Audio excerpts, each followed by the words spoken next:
Warning: the world government does not want you to watch this video. This content contains spoilers up to manga chapter 1125, as well as possibly the rest of the One Piece story. There are consequences to attaining knowledge. Do you wish to continue?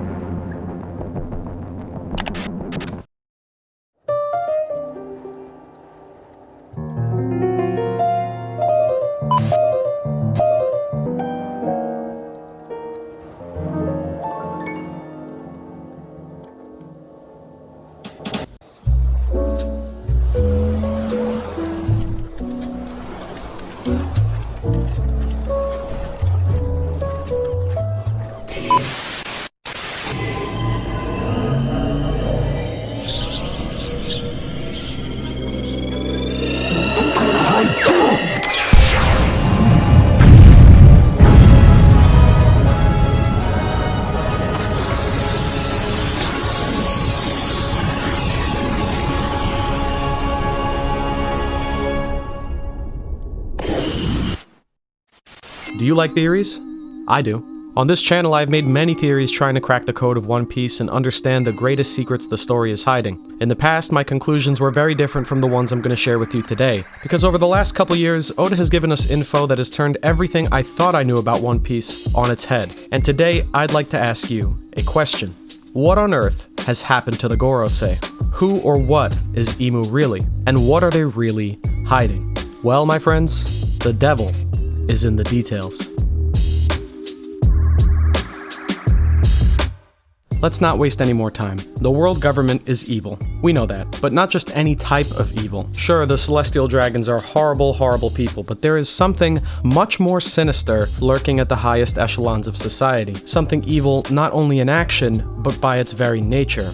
Demons. A whole lot of demons, and a very real devil. Leading up to the final saga of One Piece, Oda has been introducing concepts not unfamiliar to Christian theology. One could argue that these themes make up a very significant portion of his world's foundational details. Don't misunderstand me though, I'm not saying Oda is writing a Christian story or trying to make the Bible the crux of his narrative. Just like I don't think the gods of Elbaf are the actual Norse gods, I don't think someone like Joy Boy is actually Jesus. The way I see it, these elements from world literature are taken as inspiration for Oda's world, allowing him to tell his own version. He has included various cultures, mythos, and religions from all over the world in his story, but it would be foolish to ignore what's right in front of us. And what is in front of us is very heavily inspired by biblical themes. We are reading about a triumph of good over true demonic evil. Imu has made a pact with a real devil. The Gorosei have been granted actual demonic power, and I'm going to prove it. First off, we need to establish some basic facts. At the very least, the Gorosei's transformations do not operate like normal devil fruit powers. On the surface, they appear to be the typical fare for mythical zone abilities, but there are a few problems I've noticed with their presentation. Number one, the Gorosei appear to be truly immortal. Based on Saturn, we know that they can live for hundreds of years without showing any signs of aging. Not only that, but they also can't be killed by physical damage. We have seen them be turned into Swiss cheese, stabbed, cut in half, blown up, you name it, and no matter what, each and every one of the Gorosei are able to shrug it off. They all display insanely rapid healing capabilities, meaning that their powers allow them to not only be ageless, but virtually invincible. Truly immortal.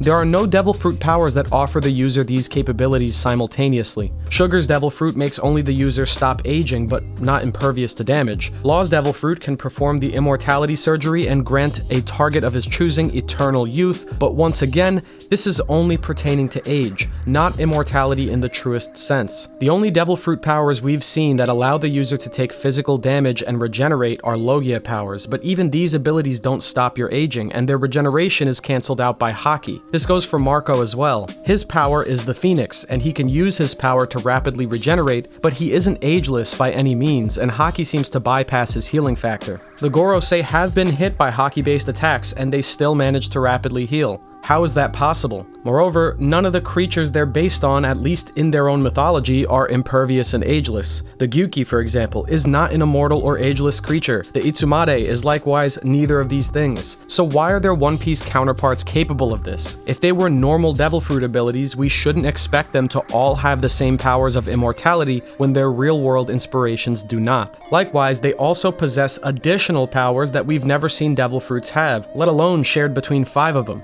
Teleportation and telepathic communication. If they were devil fruits, this would mean that they somehow have 5 completely different mythical zone types with 5 different mythological inspirations that somehow all provide the same abilities: invincibility, eternal youth, magic teleportation, and telepathy.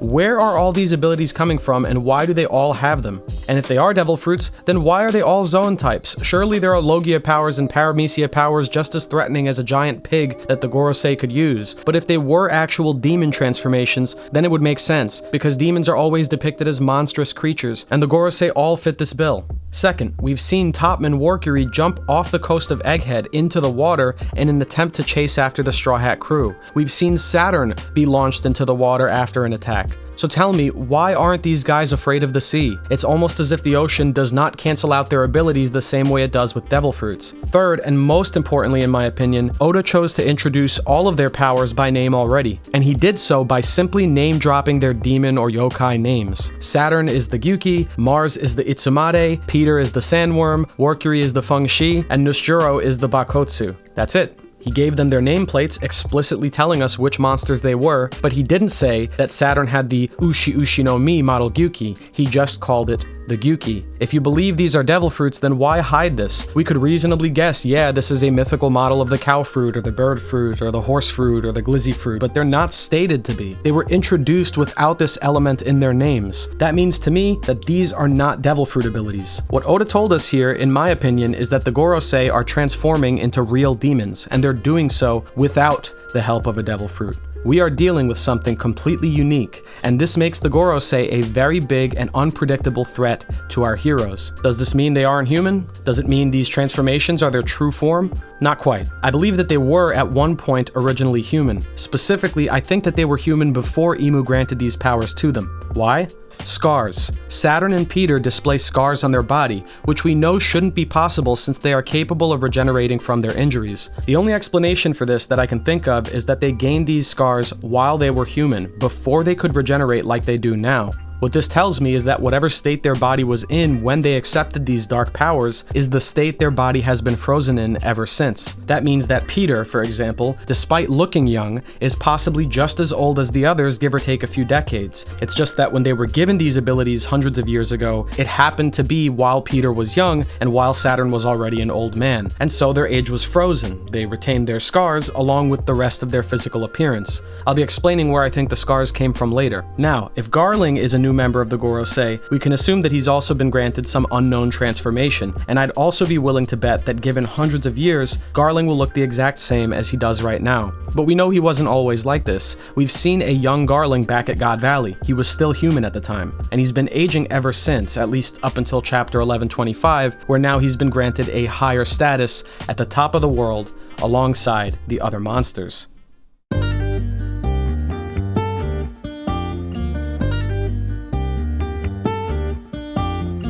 So let's say they are demons. So what? What does that mean for the story? Where do they even get these powers from? Is Imu a demon too? What kind of demon? What's the explanation behind all of this? I think the answer is simple, and we're going to bring this conversation back to what I mentioned before: Christianity. I think Oda is taking inspiration from the Bible for his own story, and I think he's looking to create a parallel between Imu and Satan himself. I know some of you might be groaning out there. Oh, there's no way Oda's actually going to put the devil in his story. Sure, he has alluded to the Bible a couple times, but really hidden? The devil? That's your theory? Please, hear me out. I think there's a lot of reason to believe this, and it's more complicated than I'm making it sound right now. So let me try proving to you that Oda has been doing some heavy setup for all these religious themes. And to do so, I'm going to start by listing off all the various Christian references Oda has made in his work. Some of these are purely aesthetic, but you might be surprised at how many there are in total. Ready? Devil fruits, the main power system of this story, are a reference to the tale of Adam and Eve and how the devil tricks them into eating a forbidden fruit. The treasure tree Adam and sunlight tree Eve are also references to this. Jesus Verges is named after Jesus Christ, and we know this because Verges' birthday is December 25th, aka Christmas. Dracula Mihawk is named after Dracula, a famous vampire. Vampires are known for their weakness to Christian iconography, and so ironically Mihawk wears a cross on his chest. Bartholomew Kuma is named after Saint Bartholomew, one of the 12 apostles of Christ. Kuma carries around a Bible, and as we've recently learned, he was a priest who ran a church and prayed to a literal cross. Even Gecko Moria wears some kind of cross, meaning that between him, Mihawk, and Kuma, 3 of the 7 warlords walk around displaying crosses. Skypians are an obvious reference to the popular depiction of winged angels living in the sky. Their leader is called God, and their home is in the clouds. 2 of the king bulls used by the Frankie family are named Sodom and Gomorrah. The Hawkins pirate crew is themed around black magic, and the crew magician Faust is named after the German scholar who sold his soul to the devil, a famous story from German literature. Speaking of famous literature, Impel Down is a jail themed around the Christian concept of hell, and the levels of Impel Down, as well as Luffy's journey in and out of the prison, are a giant reference to the story of Dante's Inferno. The world of One Piece is sinking due to the actions of so-called gods, and in the Bible, the old world is flooded by God and submerged underwater. Speaking of, there is a massive wooden ark resting outside Fishman Island, appropriately named Noah. The revolutionaries read from a history book to learn about Emu, named the Book of Genesis. The Book of Genesis details the creation of the world in both the Bible and in One Piece, and it's also where the story of Adam and Eve comes from in the former. All the celestial dragons live in the Holy Land, are given the title of Saint, and one of the Gorosei is named after another apostle, Saint Peter. All the Gorosei are summoned using magic circles, historically pagan and satanic symbols, complete with a pentagram in the middle. Emu appears to stab Cobra with a devil-like pronged tail. The Seraphim, Vegapunk's superweapons, and the Lunarians by extension are references to the Seraphim of the Bible, a higher rank of angel. Vegapunk, who has been studying forbidden knowledge and the origins of devil fruits, split himself into equal parts man and woman, one of whom, a woman, betrays the others in pursuit of selfish pleasure. Another Adam and Eve reference. Another one of the Vegapunks is named Lilith, who is theorized by some to be Adam's original wife before Eve in the biblical story. She is thought to be a demon, and the Lilith Vegapunk is supposedly the evil one. The iron golem named Emeth likely comes from the clay golem also named Emeth in Hebrew mythology. There is also a character named Emeth in C.S. Lewis's Chronicles of Narnia series, which many take to be a Christian allegory. Now, those are the obvious connections, but here are some possible connections that aren't as apparent. Keep in mind, these are not overtly made clear by Oda, unlike the previous ones, and I'm making assumptions on his behalf here, so take the following with a grain of salt. Devil fruits are weak to water, which makes sense when you consider that holy water is used to ward off and repel devils. The Upper Yard, a land that Skypians are banished from, and Enel, their god, has dominion over, is a parallel to the Garden of Eden, complete with all kinds of unique plant life and a giant serpent roaming around. Usopp, his slingshot, and reverence for giants is possibly in reference to the story of David and Goliath, where David famously defeats a giant man with nothing but a sling. Joy Boy himself may be a reference to Jesus.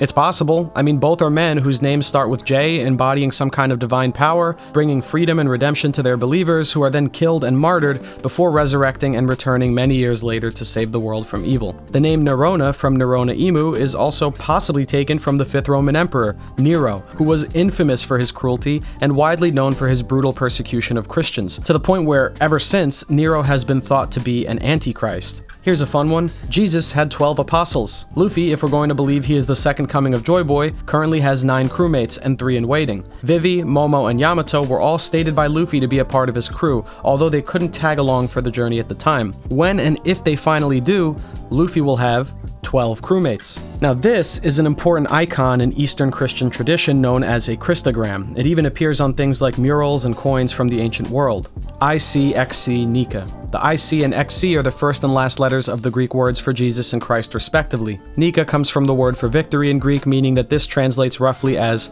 Jesus Christ conquers. Whether or not Oda knows this, I couldn't tell you, but the coincidence is uncanny.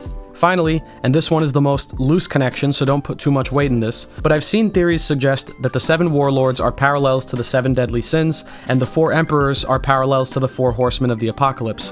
Which ones match up with which, I couldn't tell you, and everyone seems to come up with different answers, but it's a fun thought to entertain. I'm sure if we dig deeper we could find even more, but that's all I could think up for now. And in the future, if the pattern continues, I'm sure Oda will have even more connections to make and introduce. Now, you may be thinking, great, you pointed out all the connections to Christian theology and literature in One Piece, but how does this relate to Emu and the Gorosei? Good point, my friend. Well, guess what? I left out one huge detail on this list, and the reason I left it out is because it contains the answer to your question. The last and most important Christian reference in today's discussion comes from an unlikely place: Brook's time skip. Let's think back to the start of his timeskip plotline. Brook crash lands in the land of poverty, Hungary. He finds himself in a dark room filled with cultists who are attempting some kind of ritual. On the floor beneath him, we see something that is now pretty familiar to us, a magic circle, much like the ones the Gorosei use for their summoning. But why is there a magic circle here, and what are they using it for? It turns out, these villagers are attempting to use this magic circle for a summoning.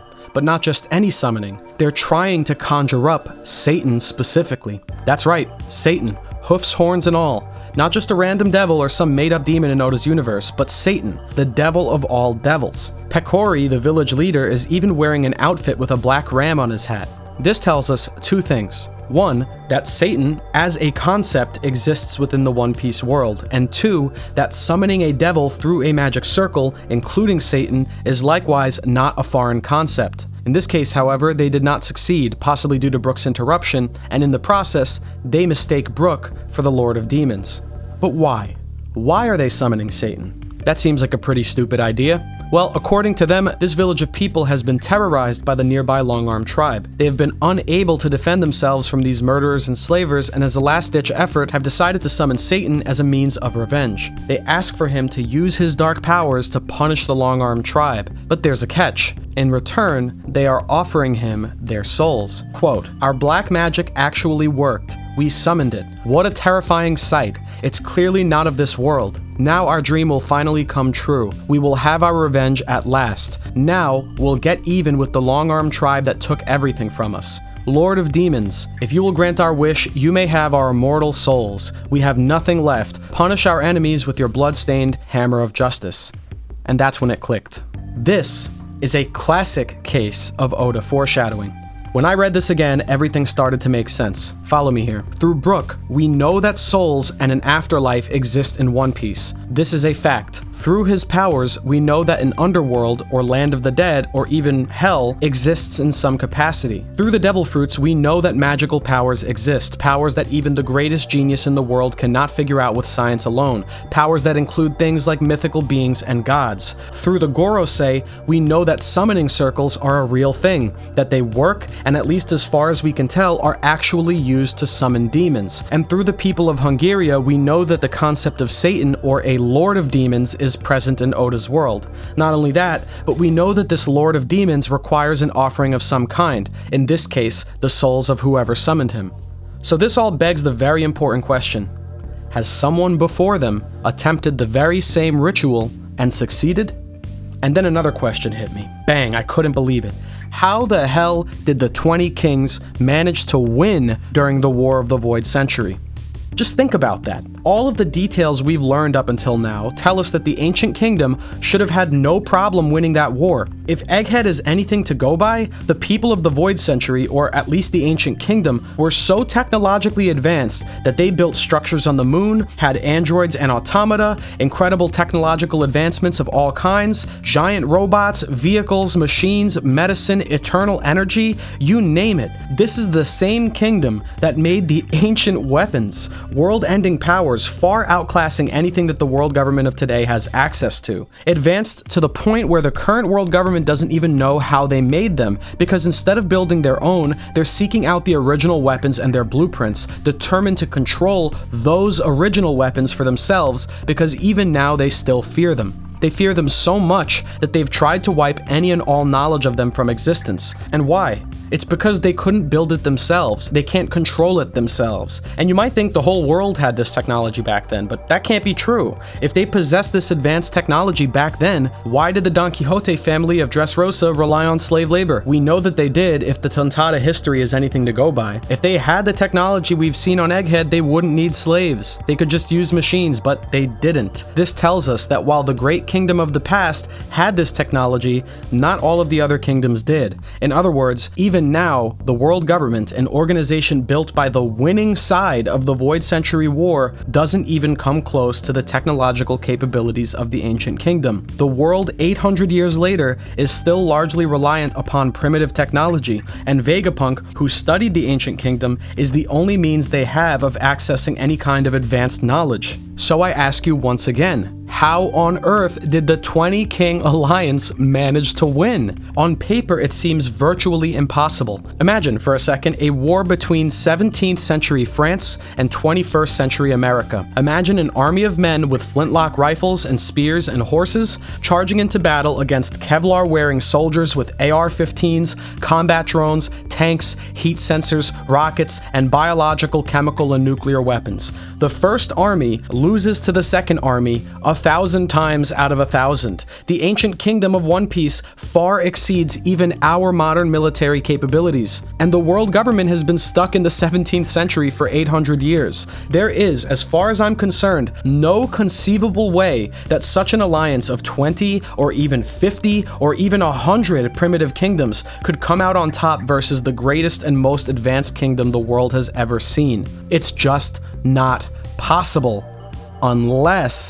Unless one of those 20 kings, namely Nerona Imu, performed a magic summoning ritual. So defeated by this great kingdom and left with no other options for victory, Imu and the rest of the kings who allied with him decided to make a last-ditch effort, an act of evil necessary for their own survival. A summoning of someone not of this world, the Lord of Demons, Satan, with whom Imu made an exchange, the power to defeat the ancient kingdom in exchange for his soul. And so it was. Imu became a monstrous, inhuman, immortal demon with terrifying dark powers. Imu became a host for this demon, and using this newfound ability, granted others around him demonic powers and immortality in exchange for their own souls. It's even possible Imu gave each of them a piece of his own soul, and when we see Saturn die much later, for example, that's Imu taking that piece back. All the years that have passed catching up with Saturn all at once, and back then, 800 years ago, in a sudden unexpected turn, this dark power was used to wipe their enemies off the map. In an instant, the scales were tipped in favor of the New World government,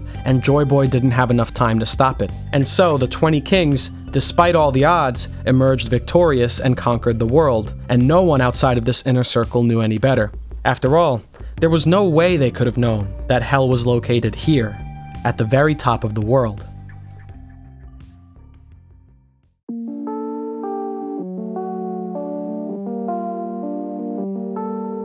Before we continue, if you've enjoyed this video so far, please consider giving the channel a like and subscribe to keep the music alive. I very much appreciate each and every one of my subscribers, and your support means I get to keep making videos just like this one.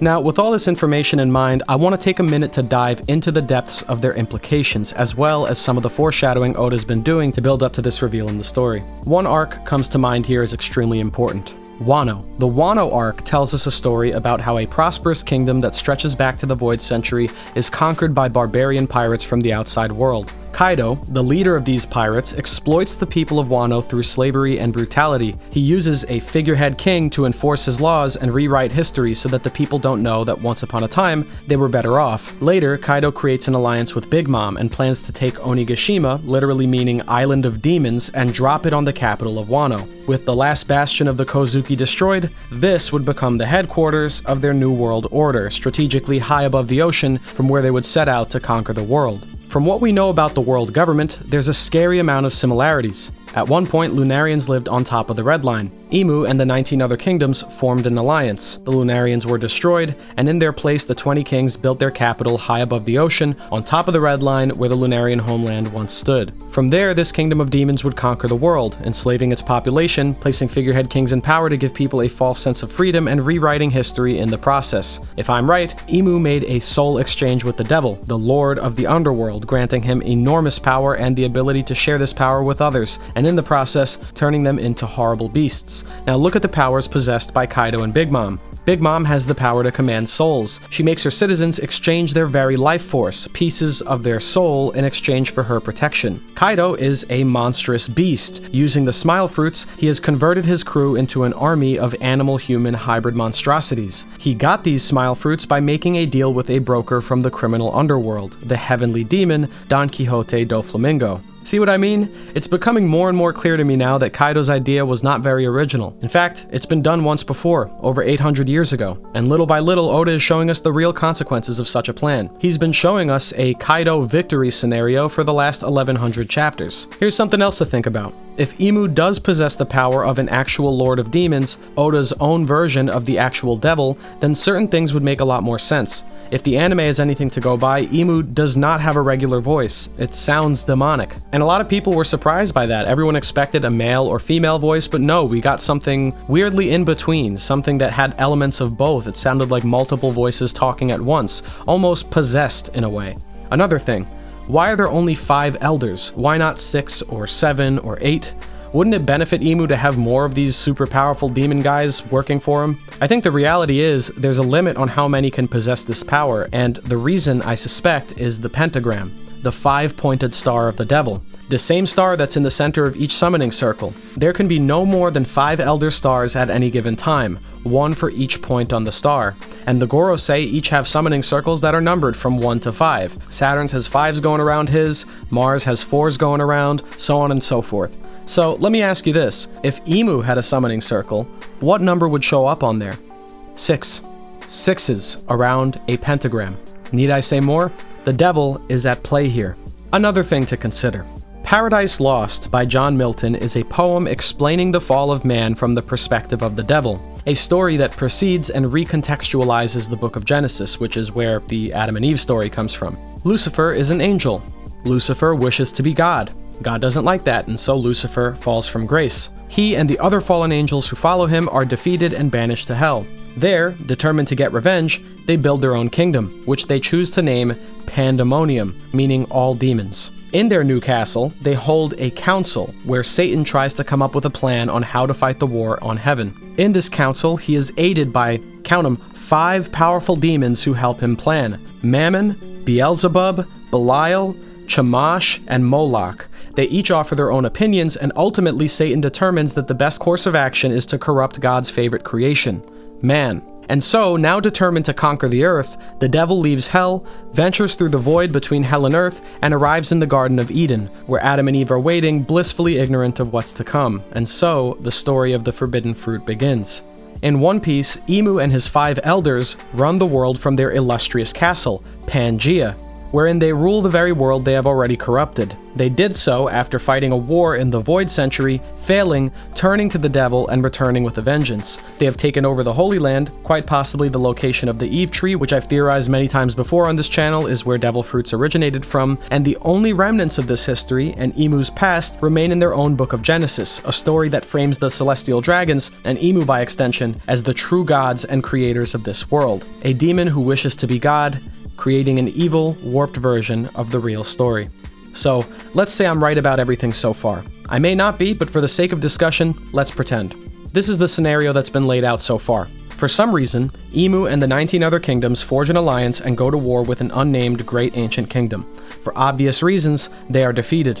In their defeat, as a last-ditch effort, Imu attempts a satanic ritual and summons the devil. Imu exchanges his soul for otherworldly power and a chance at revenge against the ancient kingdom, gaining the power to, quote, punish his enemies with his blood-stained hammer of justice. And we know how much the world government loves their justice. It's on the back of every Marine. Then, Imu grants a fraction of this demonic power to some of his closest allies, the men who would later become the Gorosei. Imu's alliance defeats the ancient kingdom and wipes them off the map, building their new kingdom on top of the Red Line, rewriting history, and ruling the world from the shadows for 800 years. Okay, makes sense. But then what do we make of the Gorosei? They are celestial dragons, just like the others, but clearly not all of the world nobles possess demon powers. If Charlos is anything to go by, he may look like shit, but he's no demon, and he's definitely not invulnerable. In fact, Vegapunk's speech showed us that the celestial dragons, by and large, don't know anything about the actual history of the world, and almost certainly don't know about Imu's existence, which means Imu wants this to be kept a secret even from them. So why?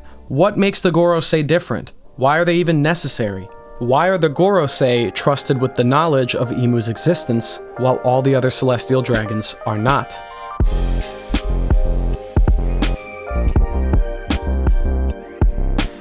Theory time. Remember that all the world nobles are descendants of the original 19 royal families that settled Marijois, the Nefeltaris not included. That means that any celestial dragon currently around is connected to those 19 kings. Thing is, the Gorosei have been around for hundreds of years. We don't know how long, but we haven't seen any other members of their family, and we can presume that they go back as far as even the Void Century. I mean, why not? Cobra and the Revs basically acknowledge that Nerona Emu is one of the original kings, and we have no reason to believe that this Emu is not the same Emu from the Book of Genesis. And if Emu wanted to keep this dark history and his continued existence a secret, who better to trust with that knowledge than someone else who was around all those years ago? What I'm trying to say is that, in my opinion, the Gorosei aren't just any celestial dragons. I believe that they are among the 19 founding fathers of the world government. I think that 5 of those kings in the Alliance, for whatever reason, were chosen to bear this demonic power. That immortality was bestowed upon them by Emu in order to protect the secret from reaching the outside world.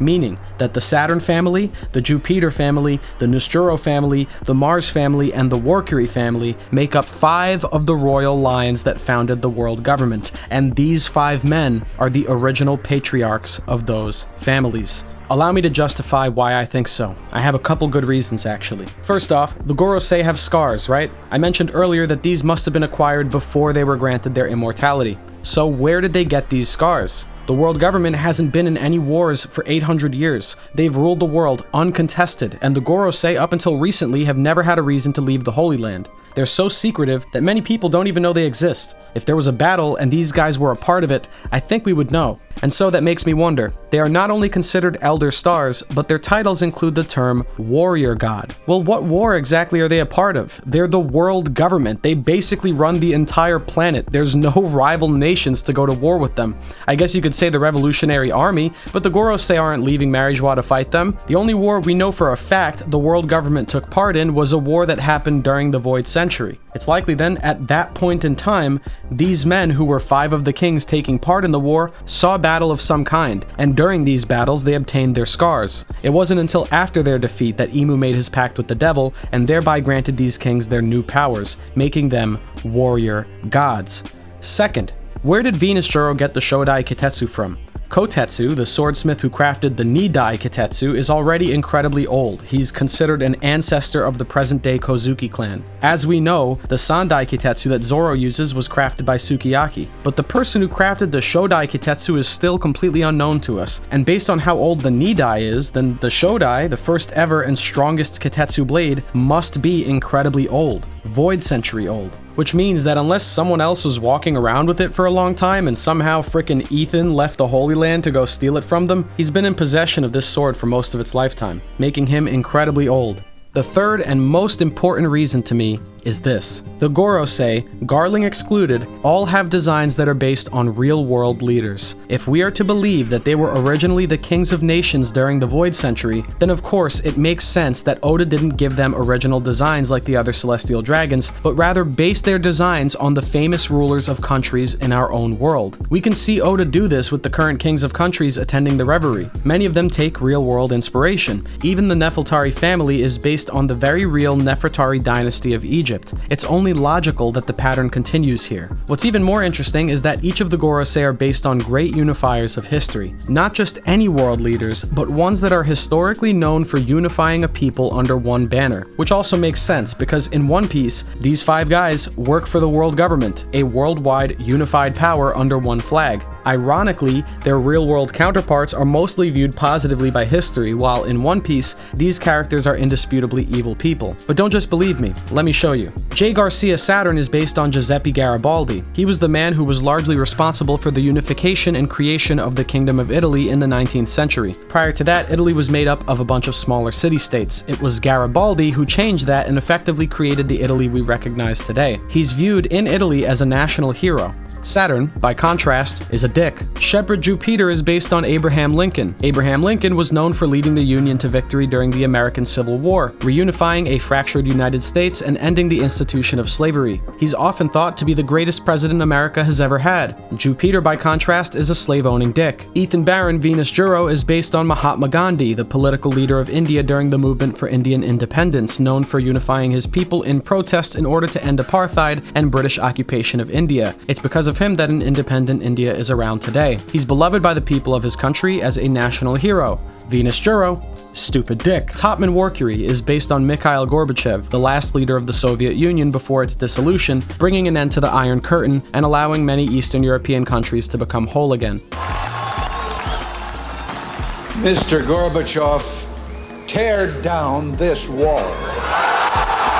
Marcus Mars is based on Itagaki Taisuke, the founder of the first political party in Japan and the leader of the freedom and people's rights movement, making him one of the earliest adopters of Western democratic reform, ending the class divisions between the samurai, the aristocrats, and the peasant classes in Japan, managing to unify people under the Liberal Party. Marcus Mars, though, well, you get the point. The irony here is that all these world-famous leaders have been taken by Oda and contorted into evil doppelgangers who resemble these politicians in name only. They are warped, cruel facsimiles of great historical leaders. Sure, they unified the world of One Piece just like they unified the people in our world, but their motivations are opposite to their real-world counterparts. Abraham Lincoln, Gandhi, Garibaldi, they mostly unified their people in the name of freedom or independence.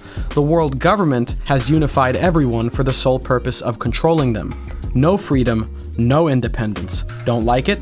Die. This is what I mean by demonic. The true evil of the devil, or the Antichrist, is that they will do what is worst for you, while convincing you that it's the best option. The devil cannot create things, let alone good things. He can only warp them into perverted bastardizations of their ideal form. And so, Imu has taken these men, these 5 kings whose likenesses represent good leadership, and warped them into evil dictators. And who else would fit the bill for the most evil dictators of them all than those among the original kings who founded the world government in the first place?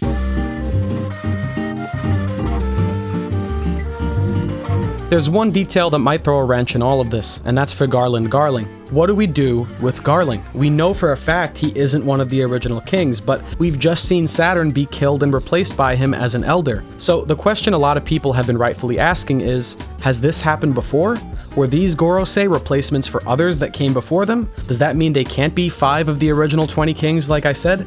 In my opinion, no. I think Saturn is the first time Imu has ever done this to one of the 5 elders, and Garling is the first time another celestial dragon has been promoted to this position. This is an unprecedented situation that only happened because this is the first time Joy Boy has truly returned since the Void Century. It's crunch time now. The stakes are higher than ever before, not only for the world, but for Imu's control over it. Letting Vegapunk's message go live was devastating. Needing to dispatch the elders to stop it and still failing was an embarrassment. Feeling Joy Boy's haki finally unleashed all the way from the Holy Land was a wake-up call. Imu is shook. The final nail in the coffin for Saturn was Emeth, a robot from the Void Century that should have been scrapped and destroyed, but on Saturn's watch, survived on Egghead Island and allowed Joy Boy to escape. A complete and utter failure, and the time for games is over. It's clear that in a time as critical as this, Saturn cracked under the pressure. Garling, on the other hand, is the champion of God Valley, the commander of the God Knights, and one of the best fighters in the Holy Land. While the rest of the Celestial Dragons are starving, he is kicking ass and taking names. He is a cruel man, an enforcer who has demonstrated a ruthless ability to dispense justice on not only humans, but his fellow Celestial Dragons. And this is key. Imu knows where Garling's allegiances are. He's proven himself. He is more worthy of the spot than Saturn is at this point. And so it was an easy decision. The replacement was made. But the way Saturn talked about his failure did not make it seem like he feared being replaced. He was more determined to punish the Marines than to rectify his own mistakes with Imu. When Imu was removing his powers, he was asking why. It seems to me like he did not expect this to happen, despite the circumstances. If he became a Gorosei by replacing another one, if he had seen this happen to another Gorosei that failed Imu, he would have been a lot more worried of the consequences. The fact that it came as a surprise to him tells me that this never happened before, in possibly over 800 years, which also explains the other elders' reaction to Garling. They were just as shocked that he was speaking to them as an equal. They were clearly confused, angry, blindsided, and even worried. Garling explained it best himself. The world will be thrown into chaos on a level we have never seen before. Let us do our best to improve it, my fellow elders. The world is reaching levels of chaos never thought possible. Desperate times call for desperate measures, and what the others didn't realize is that this puts their positions on the chopping block. Their status as Gorosei, their cushy status at the top of the world, has gone uncontested for 800 years. They couldn't imagine that they were in any danger, and yet here we are. The way I see it, Imu did this as a warning. If you fail me again, what happened to Saturn will happen to you. You are replaceable. Garling is the head of the God Knights, the internal affairs organization of the Holy Land. Celestial dragons don't typically have to answer to any authority. unless it's another celestial dragon. And that's what the God Knights are for, solving internal disputes and putting down any dissenters. Which means his job here really hasn't changed, only his rank. He just got done executing Miosgard, and now he's a Gorosei. And in becoming one, Saturn got fucking murdered. He knows that. He's here to put his 4 new colleagues on trial, to tighten Emu's fist around their necks, to make sure that they don't disgrace the world government any further than they already have. He is Emu's gavel and executioner. And that's perfect, because realistically, if the Gorosei were around 800 years ago, they're a liability at this point. The trust is broken. They're some of the only ones left alive who know what Emu truly is, and they are failing. Meanwhile, Garling is young. He doesn't have any memories of that era. He wasn't there for the ritual. He doesn't have any attachment or any dirt on Emu. He's the perfect lapdog. And lately, it's starting to look like the Void Century has left too many witnesses. Here's another way to look at it. The 5 elder stars are named after planets, as we know: Mercury, Venus, Mars, Jupiter, and Saturn. The ancient weapons cover Uranus, Neptune, and Pluto. The only one unaccounted for is Earth, and Emu most definitely represents that. And so it's fitting that Garling is not a planet like the others, but the Moon, the closest celestial body to Earth. In a way, Garling is kind of like Emu's first mate now. The power dynamic has shifted, and the pressure is on. I'd like to wrap up by saying a couple things. Like I mentioned at the beginning, I don't think this is the only source Oda is pulling from when it comes to the story of the Void Century, but I personally think it's one of his bigger influences, especially when it comes to the nature of the Gorosei's power. Clearly the Gorosei have transformations based on other cultures like Japanese yokai or Chinese mythos or Dune, but the framework around how they gained their powers, where they came from originally, and what they are truly covering up, to me, is inspired by one of the oldest and most widely known tales of good versus evil. I also don't think Oda has taken every single detail that I laid out today into account. He could have, and if he did, bravo to him, but I and many other theory guys tend to overanalyze, and that's okay. I think it's good to lay out all the different avenues that he could be going down, to look at all the possible influences, and use all this to form an educated guess about the future of this amazing story. Who cares if we miss some points? At the end of the day, I'd like to be wrong, because I like surprises, and I like One Piece. I'm excited to see where this story goes, but I also love to break it all down, and since we're getting close to the end of this adventure, I think it's worth squeezing the last bit of theorizing out of it that's possible. Soon, there won't be any guessing left to do. Thanks for stopping by the Hidden Island. I hope you enjoyed this ride down the Stygian rabbit hole today, and I especially hope this may have helped you spark some ideas of your own. If you did, or if you spotted anything I missed or got wrong, feel free to let me know in the comments below. I appreciate you all and feel incredibly blessed to be able to share my theories with you here, and if you liked our discussion, please do me a huge favor and share this with others too. Most of all, leave a like and subscribe to keep the music alive, as always. And until next time, have a great day, a good night, and a wonderful romance dawn. Hey, what's that outside my window?